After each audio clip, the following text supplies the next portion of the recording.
7 класса до 11 класса урок называется «История России». А я из Якутии. Якутия тоже типа Россия. И я там такой: о, здесь про нас будет.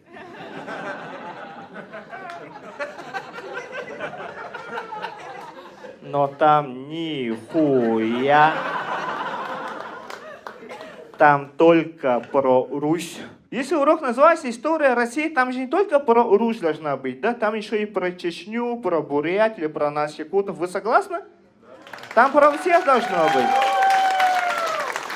Но мне один мужик сказал: а что там в Якутии случилось, что там что-то учить? Вот именно, я нихуя не знаю, что там случилось. Нас к этому не учили. Давайте похлопайте те, кто не знает, как Якутия стала Россией. Давайте похлопайте. Все, да? Все не знают. Там ноль информации, ничего не написано. Там в книге, в истории ничего не написано про Якутию. Но зато там есть про Астраханское ханство. Астраханское ханство вот такая маленькая территория, вот такая. А Якутия, нахуй, 1/5 России, блин. И они такие: мы про это писать не будем. К нам Екатерина II решила отправлять ебучих казаков и разбойников. И мы с ними воевали. Как вы поняли, мы проебали. А кто-нибудь знал, что у нас была война якуты против русских? Кто-нибудь знал?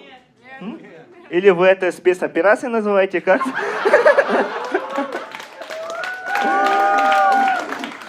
На нас русские напали, чтобы расширить территорию России. Мы этого не понимали, мы им говорили: мы вам все равно не дадим наши алмазы, золото. Они такие: а, ваши алмазы, золото есть? Я когда-то рассказывал вот эту шутку в России, и из зала крикнули: заебал ты ныть. Не ной. Вот американцы тоже вот так напали на индейцев. Они что, ноют? Я как раз про это хотел рассказать. Про то, что американцы напали на индейцев, почему-то даже мы все знаем, да? Схуяли. Учим историю России, нахуй. И мы там в Якутии учим, такие: о, господи, американцы напали на индейцев, вот они лохи, проиграли.